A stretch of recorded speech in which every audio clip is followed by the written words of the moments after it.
Здравствуйте, на телеканале «Новый век» программа «Вызов-112», в студии Матвей Опросин. И сегодня мы покажем водителя Volkswagen, который после распития алкоголя в машине решил покататься. Это он так и же. Его задержали после того, как он задел 3 припаркованных автомобиля. Расскажем, как автоледи с признаками опьянения за одно мгновение заработала 2 уголовных дела. Я просто хочу попросить у вас прощения. Пожалуйста, простите меня. И как мужчина, не привлекая к себе внимания, вынес из магазина продуктов на 70 тысяч рублей. Мужчина набрал в тележку продукты питания, алкоголь, куклу и радиоуправляемую машину. Это и не только прямо сейчас.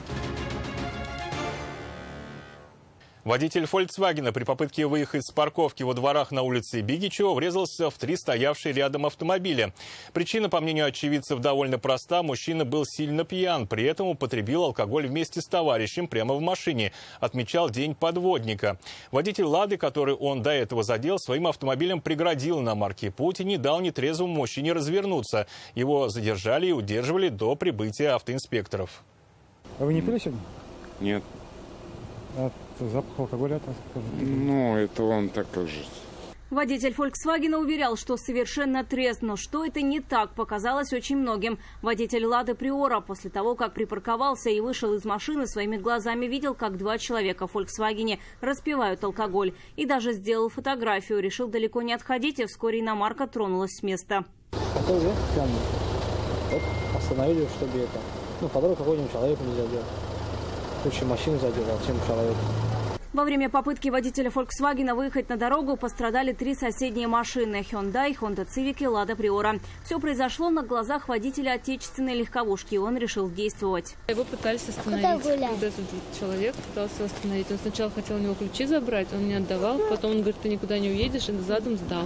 Вскоре подошел и владелец «Хонды». Рассказал, что не хотел ставить машину в этом месте, но больше было некуда. Душа была не на месте, и снова вышел на улицу. Я вышел в магазин, я просто за хлебом пошел. Увидел? Да. Водителя Volkswagen удерживали до прибытия автоинспекторов. То, что задел стоящий рядом с ним кроссовер, он даже не заметил. Свою вину признает только в столкновении с «Хондой». Виноватый я «Хонду», чуть-чуть зацепил. А это взял мне в зад просто-напросто. Он специально это сделал. В зад взял и ударил меня. С «Хондой» мы уже все расплатились, и все нормально. От прохождения медицинского освидетельствования мужчина отказался, но стоял на своем. Он совершенно трезв. Его товарищ не стал скрывать очевидного. Рассказал, что сидели в машине, отмечали минувший день подводника. И тут мужчина собрался ехать. Ехать-то далеко надо было? На высокую гору собрался. Рассказывает, пытался его остановить, но безуспешно. Мужчина товарища просто не слушал. Я говорю, стой, никуда не дергайся. Меня взял, дернулся. Я говорю, чин-чин-чин, вот и тебе чин-чин. Мне его жалко, приехал, чтоб, как говорится, родители тормознули от пьянки. И сам начал бухать. Очевидцы рассказывали, что он сам помогал товарищу выехать и, стоя на улице, подсказывал, куда поворачивать. Но ответственность предусмотрена только для водителя. Теперь его ждет суд, штраф 30 тысяч и лишение водительских прав на срок до 2 лет. Ущерб, причиненный автомобилем, не очень большой, обошлось царапинами и вырванным бампером. И даже если страховая компания откажет в выплатах, возместить его, вероятно, мужчина сможет и сам.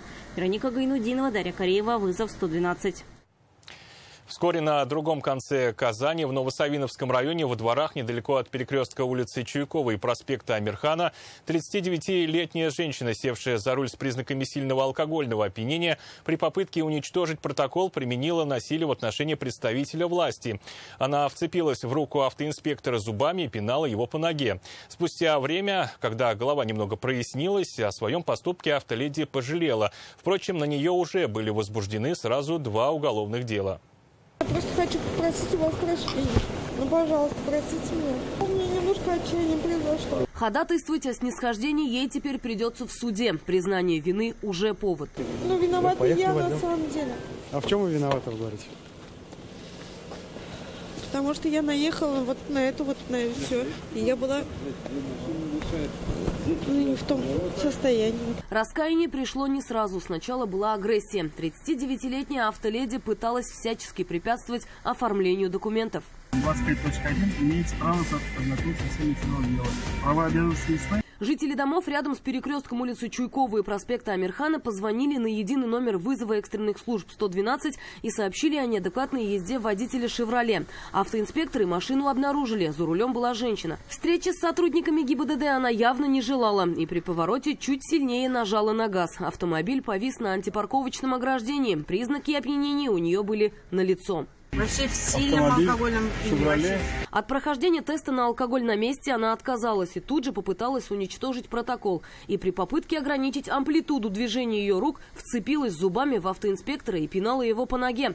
К протоколу за отказ от освидетельствования прибавились 2 уголовных дела – оскорбление представителя власти и применение в отношении него насилия. Супруг женщины не знал, что на это сказать. Говорит, понятия не имел, что она в таком состоянии, и решила сесть за руль. Она не была пьяна, потом выпила.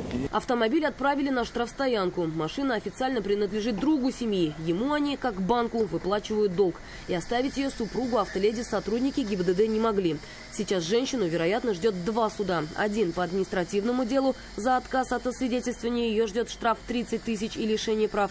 Второй по уголовному делу. За оскорбление автоинспектора предусмотрен штраф уже до 40 тысяч, а за применение насилия можно до 5 лет лишиться свободы. Рания Абдрахманова, Дарья Кореева, вызов 112. Всего за минувшую ночь в Казани выявили 10 водителей, севших за руль в состоянии алкогольного опьянения. 7 из них отказались от освидетельствования, 3 решились пройти тест, который только подтвердил догадки сотрудников полиции.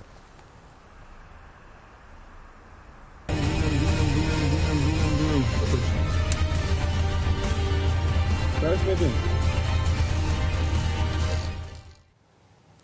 37-летнего мужчину заподозрили в краже продуктов в одном из магазинов Казани на сумму, превышающую 70 тысяч рублей. Продавцы только при просмотре записи камер видеонаблюдения поняли, что прямо у них на глазах мимо кассы провезли целую тележку с различными товарами. Ущерб они оценили в 30 тысяч рублей и узнали в мужчине подозреваемого еще одной кражи в том же магазине, но тогда ущерб был больше. Он вел себя совершенно спокойно. Ходил по торговому залу, набрал целую тележку продуктов. Ни в чем себе не отказывал. Взял пиццу, роллы, не забыл про алкоголь и развлечения. Положил в тележку куклу и машину на радиоуправлении. Спокойно сделал себе кофе. Мимо кассы проезжал, расталкивая других. После чего также спокойно переложил все, что взял в пакет, и ушел, ни у кого не вызвав подозрений. Позже продавцы оценили ущерб в 31 тысячу рублей. Полицию вызвали, только посмотрев записи с камер наблюдения. Прибывшие на место происшествия сотрудники уголовного розыска изучили записи с камер наблюдения и установили приметы подозреваемого. В ходе оперативно-розыскных мероприятий полицейские вышли на след злоумышленника. Им оказался 37-летний, ранее неоднократно судимый житель Казани. Задержали его быстро. Отрицать того, что сделал, не стал, и сразу сознался в краже. А стражи порядка выяснили, что она была не одна. Тогда подозреваемый похитил с торгового зала товары на сумму около 40 тысяч рублей. Таким образом, общая сумма причиненного материального ущерба по 2 фактам составила более 70 тысяч рублей. По факту хищения стражи порядка в отношении подозреваемого возбудили уголовное дело по статье «Кража». С учетом суммы похищенного и рецидива, возможно, на ближайшие годы мужчина перейдет на полное государственное обеспечение в местах лишения свободы. Рамиль Галиуллин, вызов 112.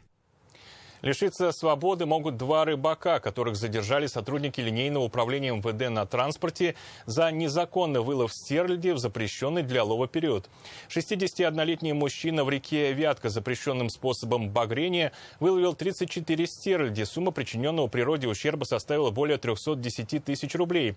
Второй задержанный 41-летний рыбак выловил из Вятки 5 рыб, тем самым причинив ущерб почти в 46 тысяч рублей.